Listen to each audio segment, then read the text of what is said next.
Good morning, everyone, and bye-bye, Homo Economicus.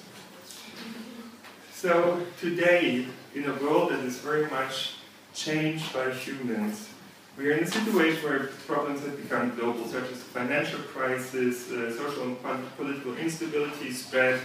We see more and more conflict and war.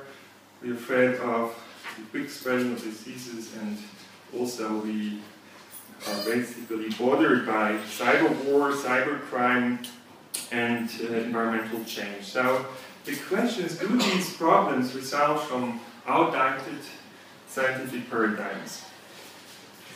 And let me in particular focus on what we call social dilemma situations and tragedies of the commons, such as environmental exploitation, environmental pollution, overfishing, or climate change. How can we understand these problems? And often these tragedies of the commons are explained with the selfishness of people. But are humans really that selfish? Are they payoff maximizers, according to the Homo Economicus? Or do we decide in other regarding ways, as expected for the Homo Socialis?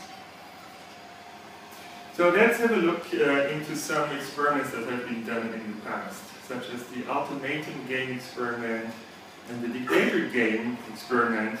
They tell us something about human decision making. In the dictator game, an experimenter gives one person an amount of money and basically asks, how much of this money will you give to somebody else? And a selfish player would not give any money to somebody else, of course. In the ultimatum game, we have a two-stage setting. So in the first stage, one player makes an offer to another player how much money he would give to him. If that player accepts, he will get that amount of money, and the first player will keep the rest. If the second player, the so-called responder, rejects, what happens is that nobody walks home with any money. So there is an opportunity for the responder basically to pay revenge, and that may threaten actually the proposer to make good offers. But for selfish players, it should be like player 1 just offers $1 to player 2, and player 2 should accept this offer because it's better than nothing. So what do we see? We've done some experiments where we have varied this setup in order to take into account basically the problem of windfall games. But somebody please close the window, it's pretty dirty. And what we find is that even under very anomalous conditions, there are pretty many fair offers. So why is this? This pretty much questions selfishness of people. And so how does rational choice theory respond to that kind of situation? Well, rational choice theory now recognizes that people don't maximize payoffs. That's why we say, okay, probably people maximize utilities. But these utilities are individual and must be empirically determined from the choices everyone makes. And that creates an awkward situation, because a theory predicting individual utilities is nothing, pretty much. So rational choice theory may be perceived as circular or incomplete. And we need a theory explaining individual preferences and utilities. So the question is, can we explain different individual utility functions? And can we explain the prevalence of fairness preferences? And the answer is yes, this can be done. And I think this is an important issue. So, to demonstrate this, let us study an evolutionary model for the evolution of fairness preferences, which I also sometimes call friendliness. And in this model, we make 4 assumptions, and each of these assumptions doesn't imply cooperation nor other regarding preferences. So, assumption 1, agents decide according to a best response rule that strictly maximizes their utility function, given the behaviors of their interaction partners, I mean their neighbors. Now, the utility function considers not only the own payoff, but gives a certain weight to the payoff of their interaction partners. And this weight is called the friendliness. It's set, however, to 0 for everyone at the beginning of the simulation. That means nobody is friendly, everyone is absolutely selfish in the beginning. Now, friendliness is assumed to be a trait that is inherited, either genetically or by education, to offspring. And the likelihood to have an offspring increases exclusively with the own payoff, not the utility function. This is important. Otherwise, the results would be trivial. So, the payoff is assumed to be 0 when a friendly agent is exploited by all neighbors. That means friendly agents would not get offsprings if they're exploited. They couldn't spread. Friendliness couldn't spread if they wouldn't have nice neighbors. But where should they come from? Now, finally, we assume that the inherited friendliness value tends to be that of the parent, but there's also a certain mutation rate, as it's common to assume in evolutionary theory, but it's specified in a way such that it doesn't promote friendliness. And in the simulation results that I will present, the expected friendliness value would be 0.2, but we'll see that we'll find much higher friendliness values overall. So one often hears that competition would or should eliminate non-selfish behavior, because if you're non-selfish, you would give away basically payoffs to others, and that means others would have more offspring and you would have less. That's kind of the overall idea. And so the question is this really true? Now, we've done this computer simulation, we have varied the parameters of the model, and it turns out that, in fact, as many economists would expect, the Homo Economicus results in the end of the simulation. But there is actually a small corner over here where we find, surprisingly, a Homo socialis who is friendly and who has other regarding preferences. And that happens actually under conditions where offspring stay in the neighborhood of their parents. So they're raised with the parents, in a sense, as we find it in reality in most countries, in most areas of the world. So we would expect, according to this simulation, that people would eventually, maybe after many generations, have other regarding preferences. So what I'm saying here is surprisingly evolution has made many of us other regarding. And I believe this is the reason for our superior position in the animal kingdom and for the existence of our society. And so the question is, how does it come about? So we have made the computer simulation here, and to make it even more interesting, we have assumed two families that are genetically not related, or culturally not related. So they exist next to each other, as you can see over here. But then, due to mutations, after a long enough time, there will be a few friendly individuals just by coincidence. We'll see later that these people are pretty unlucky people in the beginning. But it allows other people to be cooperative and friendly. And so eventually, cooperation and other regarding preferences spread.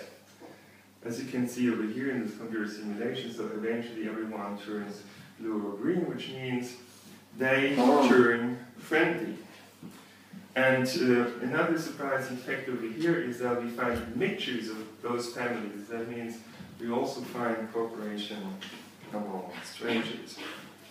Now, how does this happen?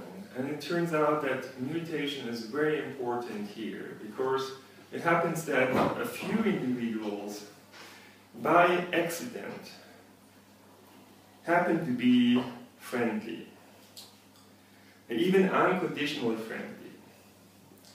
While many of the individuals will stay selfish, and some individuals will be conditionally friendly. That means if there are many cooperative neighbors, they will turn cooperative as well. If there are few cooperative neighbors, they will behave selfishly, non-cooperatively. And so, once we have these unconditional cooperators, which we could call altruistic, those that are conditionally cooperative will turn into cooperators. But it requires some of these unconditional cooperators, and they are born by accident in a sense. And in many cases it will be just one of them. And this one will be exploited by the entire neighborhood.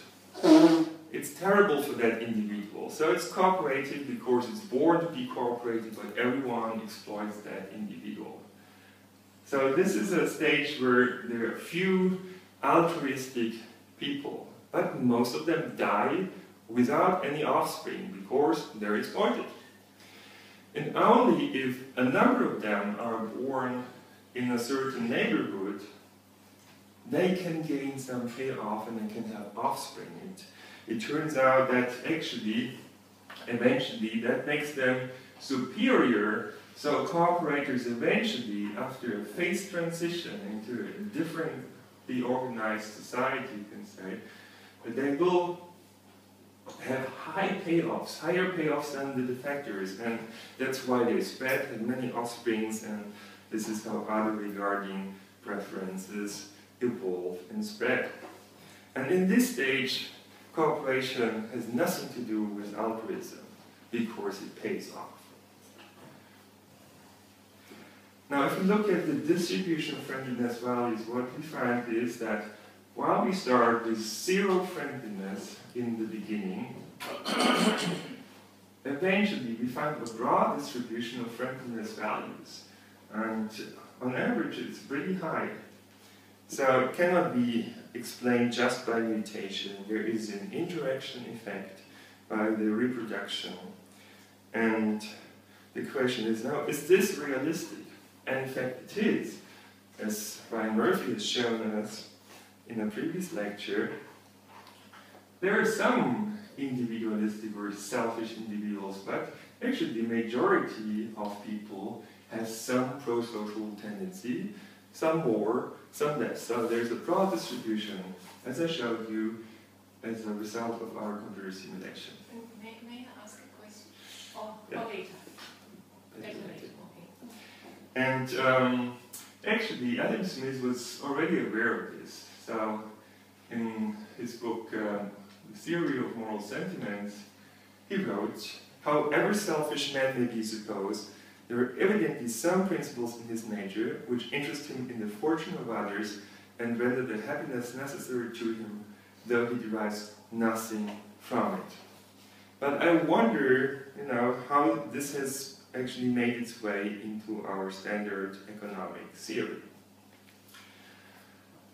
So, we've seen that we can understand other regarding preferences based on evolution and learning. So I hypothesize that actually evolution and learning are the underlying principles, and what looks like utility maximization is an outcome. But in fact, people don't strictly maximize a utility function as a computer program would do. This is what I believe, so eventually people find increasingly well-functioning heuristics, as some social scientists would say. And so this allows them to reach high levels of satisfaction, actually higher levels over time, and this approximates basically a situation that can be described as utility maximization. But we must be aware that the Homo socialis cannot be understood as a small deviation from the Homo economicus. So we cannot approximate him by the Homo economicus. Economicus. I would rather visualize it by a double well potential. These are two possible outcomes of an evolutionary setting. And certain factors might lead to a situation and we go from this outcome to this outcome. And this is what I've just shown you. And I would like to claim that for this very reason we need to have a new economic theory and thinking. We need a theory for self-regarding agents, and we need a different theory for other regarding agents. And I will go into more details later on. One of the important points is that the Homo Economicus can be treated as by standard econometric methods because we assume statistical independent decisions, basically. While the Homo Socialis decides in a way that depends on what other people do, so we have interdependent decisions, and this must be treated with complexity science. So these are two entirely different fields of science. And therefore it's wrong to assume that other regarding preferences would not change rational choice theory. But rational choice theory can be extended by considering complex dynamics and the switching between different incentive systems. So, two extensions that I'm going to propose today, and in a sense it's a research program. So this needs to be checked with experiments. So I hypothesize that humans are driven by several different incentive and reward systems, and probably one at a time rather than by a weighted average of all, which could be summarized by one single utility function. So I'm claiming there are several utility functions. And so what are these drivers of our behavior? Well, one of them I would claim is sexual desire. It has nothing to do with rational decision making. Then the second thing is, we know bread and games is something how we can basically influence population. So basically the stomach and adrenaline is also another reward system, I would say. Then we have this desire to possess, and of course all of these things are important for survival, and that's why they can be seen as outcome of evolutionary processes. Then we have another reward system, which is emotions. So this is something which of course is underlying our social interactions to a large extent. And finally there is intellectual curiosity. So basically you could say there are different organs and there are different hormones that create different reward and incentive systems, and I hypothesize that humans often switch between the different incentive systems and related utility functions. And you might imagine that what happens similar to the switching of traffic lights. So this switching changes the respective relevant utility function abruptly in time. It's a claim, and that's something to be checked. I further hypothesize that we can explain different personalities by the different relative importance that the various incentive systems have for them.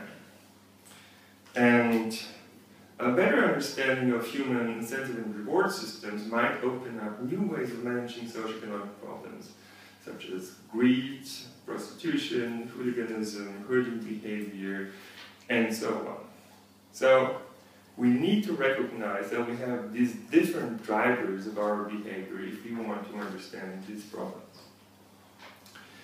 Now, furthermore, I have the impression that economic textbooks often assume, or seem to assume, that while many human decisions may deviate from the model of the Homo Economicus, that many economists admit this, the average behavior is still well approximated by the Homo Economicus.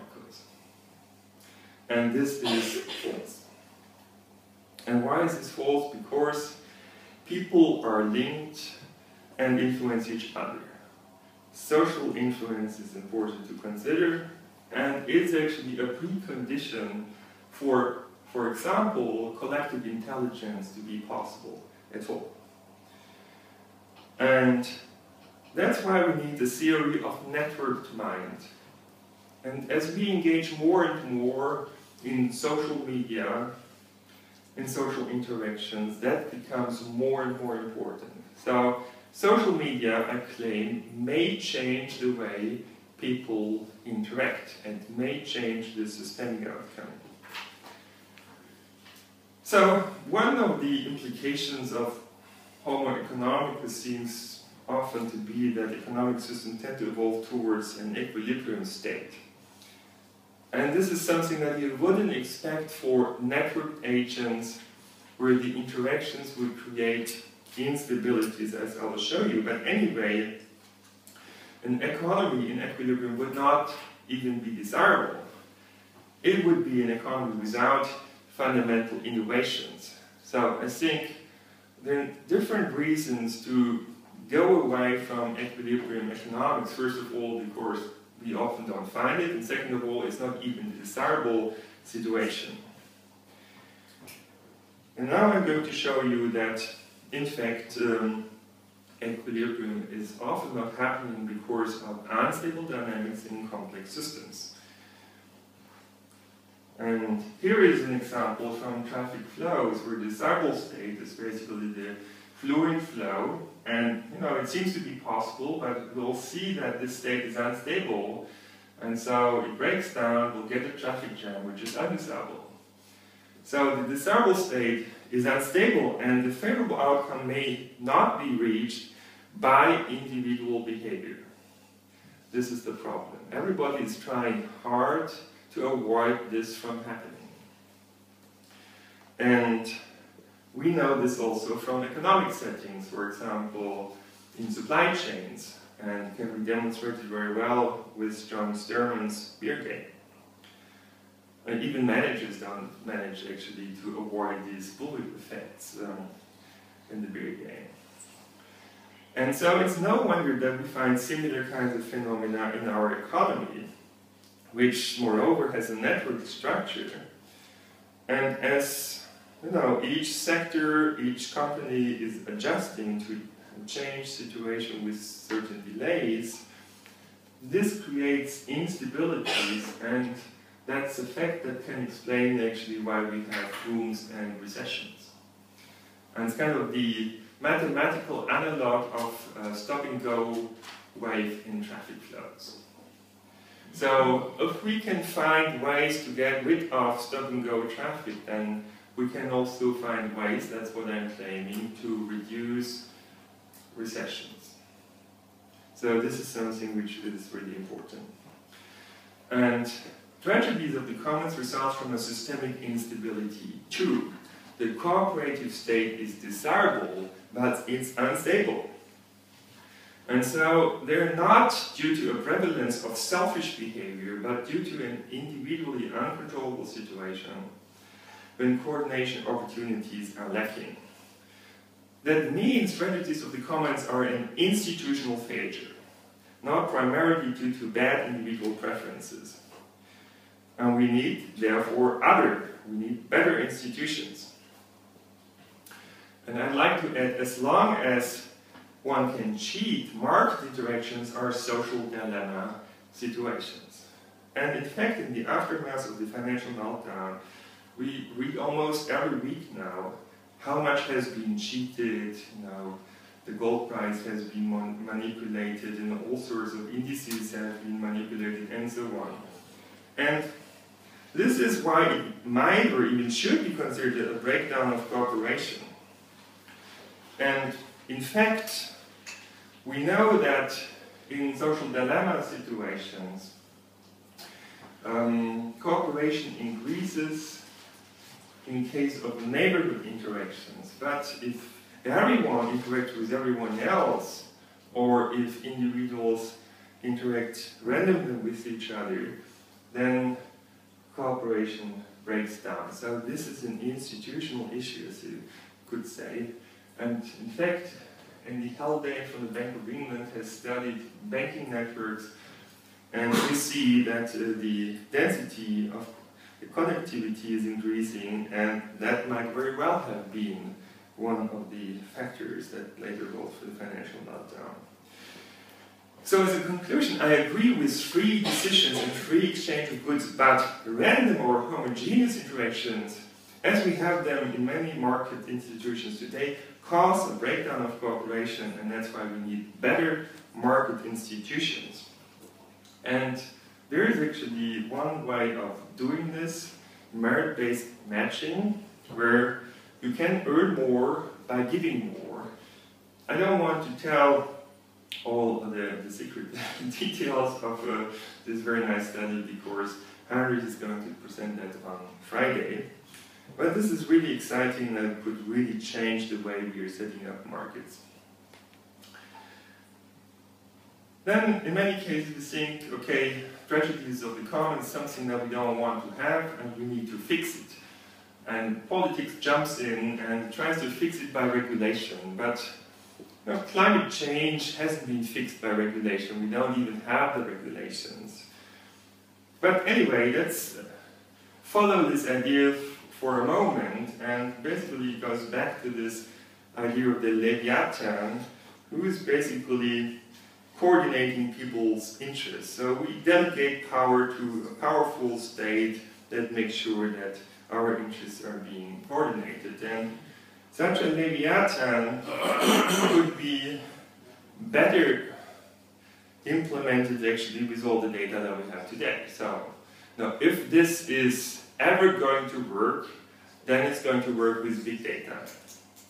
And so the question is, given all the data that we have today, and even more data that we have in the future, now, would that enable something like a wise king or a benevolent dictator that's just maximizing basically or optimizing the outcome of the system by a strict optimization procedure and tries to do the best thing for everyone?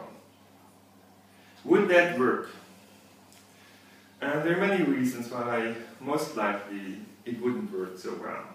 Now, first of all, because in many cases you need to distinguish between good and bad risks, and you have these overlapping clouds and you cannot really separate it well. So there are errors of first, second, and third kind. Then in many cases there is also a large sensitivity to parameter changes, as we find it even in these simple supply chains. So predictability is low.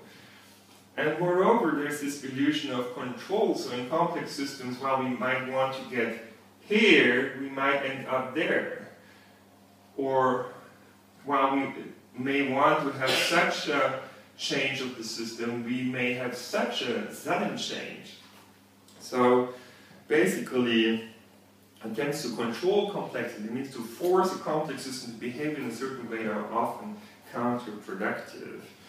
And there are many examples for this, but one that sticks out is, for example, that it turned out the most effective measure to increase airplane safety was to establish a non-hierarchical culture of collaboration in the cockpit. I could give more arguments on this, but let us go on.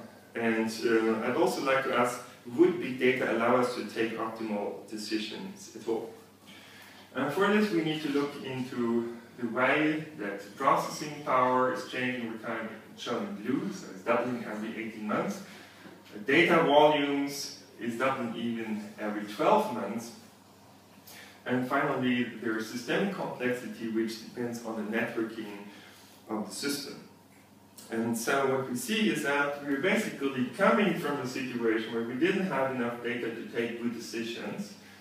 And we're stepping into an area where we can use big data for evidence-based decision-making, can certainly take better decisions. No question at all. But what we're seeing here is that there will be an increasing gap between data volumes and the data that can be actually processed. That means there will be an increasing share of dark data that we can never touch. And as a result, what will happen is that we'll focus on certain issues and overlook other issues. And for example, we have overlooked the financial crisis that was coming. People haven't predicted the Arab Spring. They haven't even seen the ISIS fighters coming. So it's hard to believe there weren't any data that would have implied such things to happen. Of course, the data were there, but people were not paying attention to them. So this is one of the problems, and another problem is actually that systemic complexity is exploding even faster. So top-down control, given the increased complexity of the system, will perform increasingly poorly. And we will even lose top-down control. And I think if you open the newspapers today, then the feeling is we're pretty much in that situation already. So the question is there another approach to control complex systems? In fact, there is. And it would be based on distributed control, distributed management, and on self-regulating systems. I mean, on a bottom-up approach. And so it means as complexity in the system goes up, we need to have a larger degree of autonomy of the system elements in order to achieve our goals. And it was very insightful actually to be in San Francisco and have a hackathon on earthquake resilience, because there we learned how a paradigm shift might take place. So when a disaster strikes, usually what you have is a situation where there is a disaster response team that would collect information from the bottom, aggregate it, then try to come up with an optimal decision, and then send out commands to the lower levels, and those lower levels would send out commands to even lower levels, and so on. So pretty much a military hierarchical system. Now, what these computer science people came up with was something completely different. So it's still assuming that the government would say, okay, we need that much water, we need that much fuel, that much food of this kind, and so on. But there would be an information platform, and people could sign in and say, okay, I have some leftover water, I can share some food, I can contribute this, and people would do this. So basically, this would be a new way of basically solving these challenges by combining top-down and bottom-up in a new way. And I'd like to claim that in a quickly changing world, politics and business becomes increasingly similar to disaster response management, so we would anyway need to have more bottom-up participation. And that means to go from top-down control to a culture of empowerment. And to make it more concrete, to go away from a system where you try to regulate every single detail that every citizen should do. And in fact, we have a situation of over-regulation today, to get towards institutions that would help people to do the right thing anyway. So we support them in taking better decisions and taking more effective actions. And in fact, self-organization can work beautifully if the design of the system is right. And in this case, there's a particular design, and that's why it's working so well. We have the unidirectional traffic flow over here. We have a unidirectional traffic flow in the opposite direction in the back. And in the middle, there is some buffer that allows everyone to adjust the speed in such a way there would be a gap for you when you have to cross the other road. So the question is, what would be the institutions that we need in the future? This is not an equilibrium system. So, of course, the dream to create self-regulating systems is already pretty old, at least 300 years old. We know it, for example, from the table of bees, 1714, so exactly 300 years. The idea that social insects self-organize in a beautiful way and creates perfect order, although the queen bee doesn't give out commands to all the other bees. So it's the interactions that create this wonderful order, and so people saw, couldn't that happen in our society as well?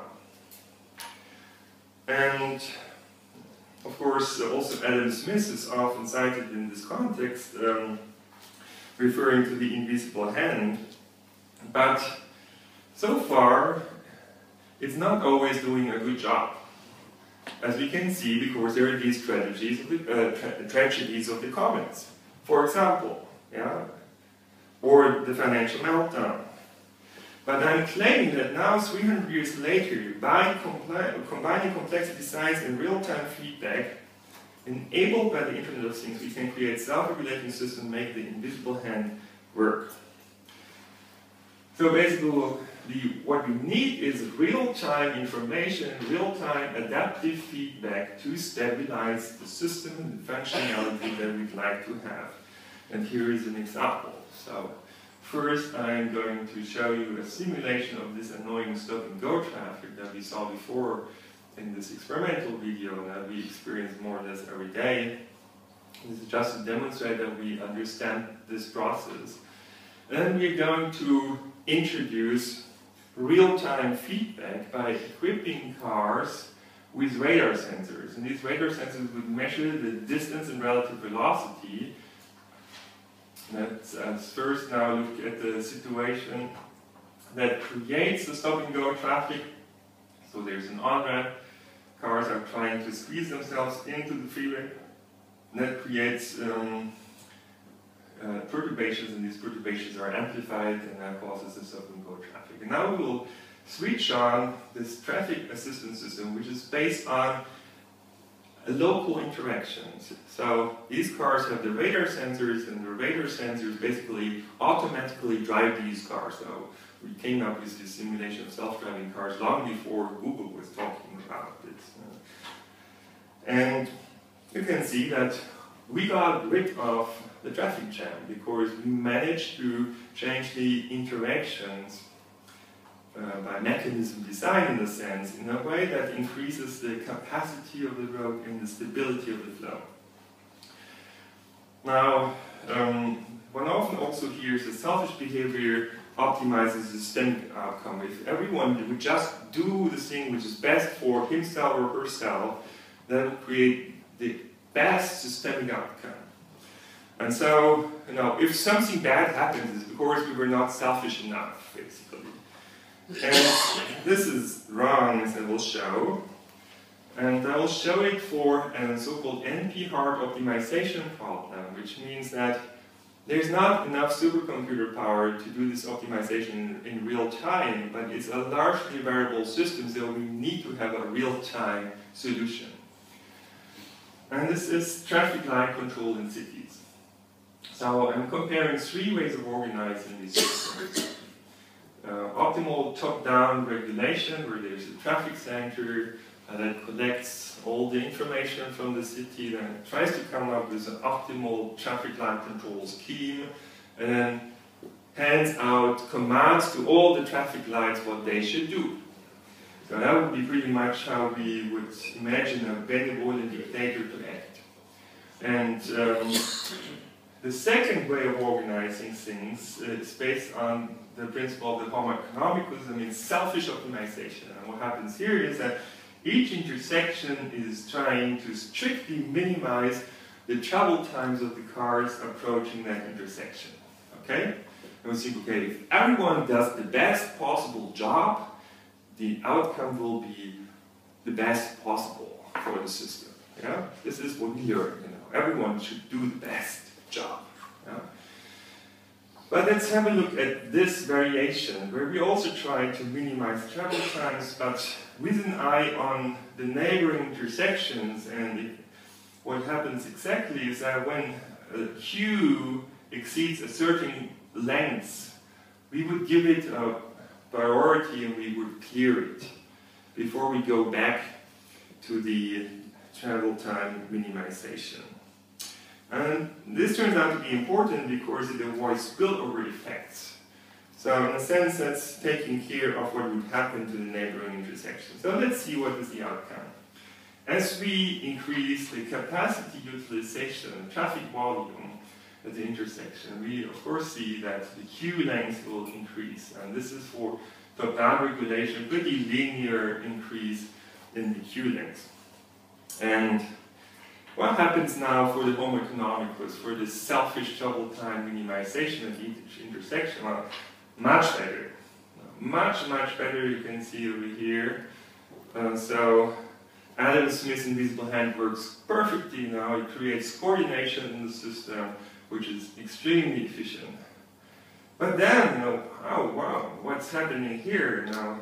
At this capacity utilization, suddenly the Q-lens is exploding, coordination doesn't work anymore, and then the traffic light control center said, ha ha ha, and that's why you're paying our salaries. So that's why you need us. So there is this area where Adam Smith's invisible hand fails. And let's have a look finally at the other regarding optimization, which also tries to minimize travel times, but whenever the queue becomes too long, it's cleared first. And you can see that this is doing as well as the Homo Economicus, and even better. So all the way, it's just the best solution. And it's really surprising that bottom-up self-regulation can outsmart optimal top-down control in largely variable systems with anti-hard optimization problems. So this approach makes the invisible hand work. So it can be done. And in fact, it creates a beautiful self-organization of patterns, beautiful green waves, and the bottom-up self-organization, if we choose the interactions in the right way, we have the right kind of institutions, then we can harness complexity by decentralization. And it turns out to be good for everyone. That means for public transportation, for individualized traffic, and for pedestrians and cyclists, and the environment as well. That means, can we extend this principle from technological systems to our economy and our society? That's the big question. And I can't give you a final answer. But I think it's worth reaching out. So I claim that suitable interaction mechanisms can also be found to enable self-regulation of the economy and society. And in fact, Elinor Ostrom's work has shown in empirical studies of self-governance that this can be efficient if we have the right kind of design principles. And in fact, there are a number of decentralized mechanisms to promote cooperation and social order and to overcome tragedies of the commons. And one of them is genetic favoritism, one of them is direct reciprocity, another one is peer punishment, and there are further mechanisms, in fact, so there are such kind of decentralized mechanisms that would enable, and do enable actually, bottom-up self-regulation. And how does it happen? Basically, these social or biological mechanisms are changing a prisoner's dilemma into something else, and these other games would allow cooperation to happen. Now, what I'm claiming is that digital revolution will fundamentally transform science, society, economy, and most of our current institutions. And this is because computational power is exploding, and in about 10 years people expect that computers would be as capable as the human brain. And that, of course, means computers will be able to do many things as good as we can, even better, like Deep Blue, that beat the best chess player, or IBM Watson, that's who can beat all the players in a game show. And if computers are becoming so powerful, it means that a lot of today's jobs will be done by computers. And in fact, if you project it, it looks like about 50% of all jobs of today will be lost in about the next 10-20 years.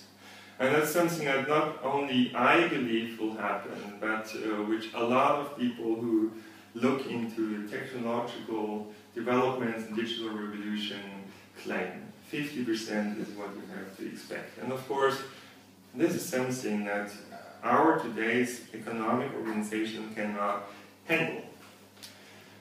So we have to expect a big data tsunami that washes away companies like Kodak, even though Kodak had most of the digital patents for digital photography. You know, it couldn't adapt quickly enough to the market, and it went bankrupt. And this is how some cities today look like, that were metropoles of car production, for example, before.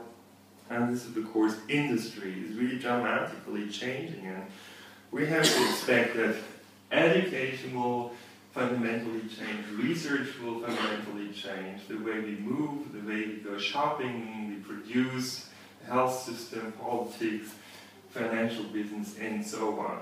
You know, with MOOCs, with big data analysis, with Google cars, with online shopping, with 3D printers, personalized medicine, and so on. So this will cause fundamental transformation. So I believe, and you can prove me wrong in 20 years from now, or right in 20 years, we'll have a different kind of system.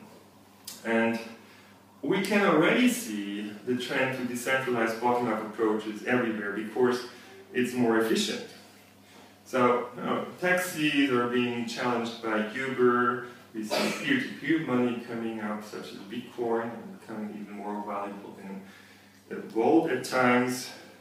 We see peer-to-peer lending coming up, and in a sense, the entire Silicon Valley is peer-to-peer, a pretty much bottom-up self-regulating system. And now, I would furthermore like to say that there is a need for more distributed management, which I showed before, and that implies that we need bottom-up self-regulation to a larger extent. And that means more participation of citizens, users, and customers. And if we translate that, it comes down to enabling citizens and users and customers to do more things, to create options for them. In fact, Zara, one of the most successful fashion companies in the world, they make billions actually with this concept, is they give their designers more power. They can come up with their own designs. And so one day Madonna was giving a concert, and a few weeks later she was about to go to Madrid, and by that time Zara had exactly that dress that she was wearing before. So it was extremely successful. So flexibility is very important.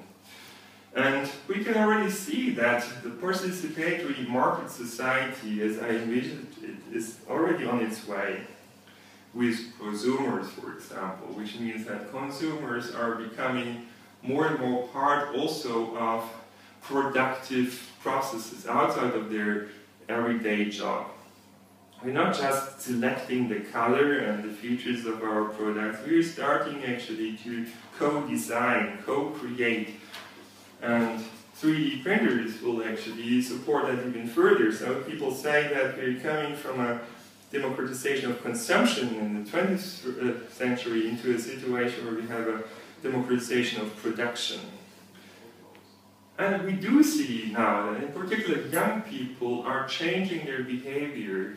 There are new kinds of economic activities coming up, such as the sharing economy. People don't feel everyone needs a car, everyone needs a driller or even a washing machine or something. You can share it with others and you can be happy with that, and it's also a more sustainable economy. So there is change. And no doubt also the digital society that I sometimes call the economy 4.0 or the society 4.0, also this society requires institutions, but new kinds of institutions. And it's good to remember what kind of institution we needed for the age of automobile. So we had to invent motors, we had to invent how to build a car, we had to invent mass production, we had to build roads, we had to learn how to refine oil into petrol, we had to build gas stations, parking lots, we had to introduce driving schools, driving licenses, and speed limits, and also traffic police. So it requires a lot of institutions for this to work well. And so the question is, what would be the institutions for the digital society? And are we building them as we should? I mean, we are putting a lot of money into our agricultural sector, in the service sector, in the industrial sector. Are we putting enough money into the digital sector? So I think we must design more resilient and better manageable global socio-economic institutions and information system, and it's possible. And we have started to do this. So this is one of the projects that I'm working on. And one of the elements that it requires, as I said before, is real-time data to enable real-time adaptive feedback to enable these self-regulating systems. And we call it the planetary nervous system, which will be built on top of this Internet of Things, I mean basically on the sensor networks that are now coming up. There are already more sensors and machines connected to the Internet than people. And there will be 150 billion sensors in about 10 years from now. So we will have this measurement infrastructure. The question is what to do with it and how to build it. And I think what we need is a system that we can trust, because if there are sensors everywhere, we couldn't make a step or speak a word without us being noticed. So that would potentially be a dystopian surveillance nightmare, and we don't want this to happen. So we need a trustable system. We need to have control over our personal data. We need to be able to protect privacy. And we'd like to have a system which is open, transparent, and participatory, and a system that allows everyone to make money with. A system that enables new kind of business, so we would not have the 50% unemployed people.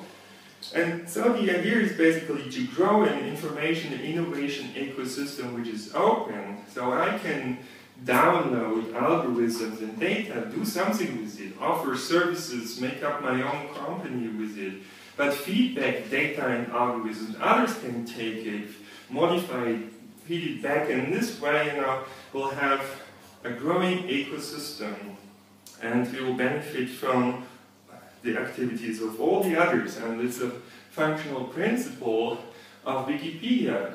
Now, this shouldn't work. Now, why would people spend their time to build Wikipedia? But people do. And many young people, and also many old people, are committed to making a contribution to a public good.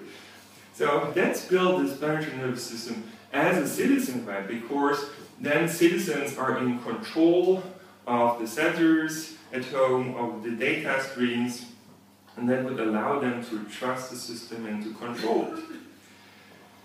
Now, what can we do with these data? Well, we can build socially inspired technologies. Once we understand how cooperation works, or social norms, self-regulation, culture, and so on, in principle, we could also implement that in technological systems. You could say social media are very simple implementations of social mechanisms, and you can make a hell of a money with it.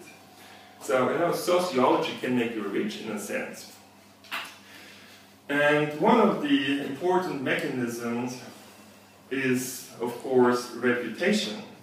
It's a mechanism that I think is actually suitable to promote cooperation in a globalized world.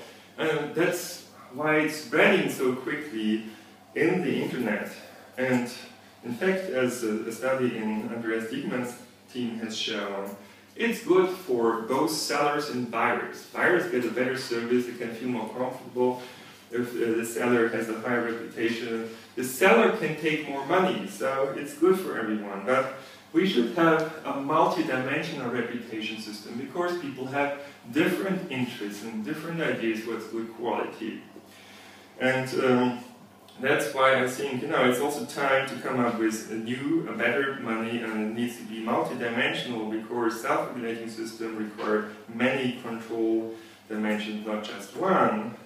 And so that's why I came up with the idea of what I call qualified money, that can allow certain variations of the money we have today, and I think would overcome some of the problems that we have with the euro currency at the moment.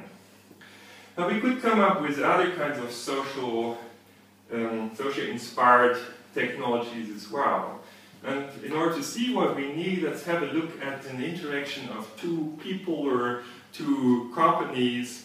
And then in principle we can have lose-lose situations, so the interaction would be bad for both sides. Win-win situation would be good for both sides. In the first case we would have to avoid the interaction. In the second case we should engage in the interaction, we might improve fairness though. But there are also win-lose situations where one side would win, the other would lose. And there are bad ones where overall it would be a loss for the system.